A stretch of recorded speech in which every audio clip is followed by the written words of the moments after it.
Good evening, race cars. I apologize for not uploading a video yesterday as I was caught up avidly playing the Planetside2 beta, and that's what I'm here to talk about today. It was yesterday when they let the new wave of closed beta participants on their servers that got their keys from E3, Twitter, like me, or just priority queue members.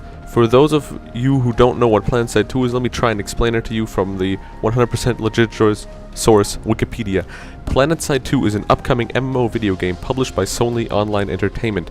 It is a sequel to Planetside, which originally released in 2003. It was officially announced on July 7th, 2011 at the Sony Fan Fair. The second installment uses a brand new gaming engine and will support hundreds of players and continues large-scale conflict. As in the first Planetside, Planetside2 chronicles the efforts of three factions as they fight for territorial control of the planet Araxis. So now that we have the backstory, let me tell you about my gaming experience, and all I can say is, and I am being 100% honest here in saying, that I haven't had this much fun playing a game since I played my most beloved game of all time, Star Wars Knights of the Old Republic, back in 2004, a year after its release.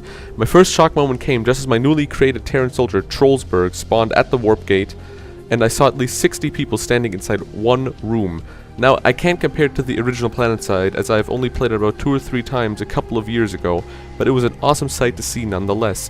First thing I did was move out of the spawn room, go up what seemed to be a gravity lift. I'm sorry if I'm not using the proper terminology here. As I said, I am a noob at the Planetside2 universe and all its terminology, and spawned myself a mosquito to take a look around the huge continent that is Indar. Again, I was amazed at the detail the developers had put into this game, and when I shot down my first Vanu scythe, a few moments later, I felt like a badass, although I was shot down a few minutes later and that feeling faded quickly.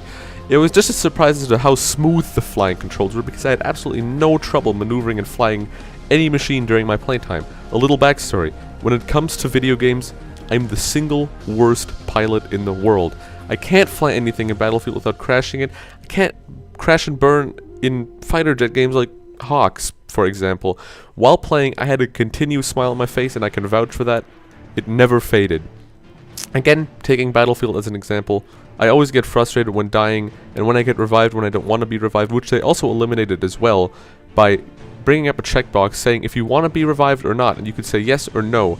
And this is where my most memorable moment came into play. Half an hour later about. The Aladdin Biolab was our next target, and we began, as the Terran Republic, a full-scale assault on it.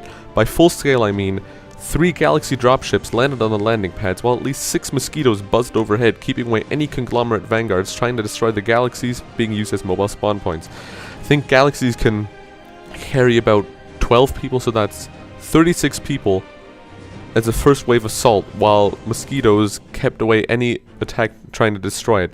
The Biolab was huge in itself. Personally, I'd say it was bigger than Crossfire from COD 4, but in the end, I'm not so great at estimating. The battle went on for 30 minutes when we finally pushed the conglomerate scum out of the Biolab.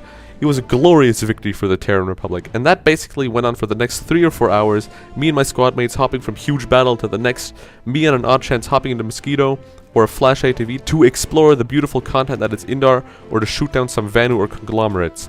This, I can safely say, is my most anticipated game since Knights of the Old Republic again.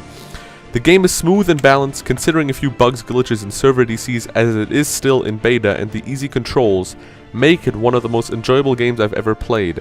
I cannot wait for the full release. With that said, I hope you enjoyed me talking about my first impressions, and, well, from the standpoint of someone who's completely new to the series, basically. And, with that said, I will see you next time.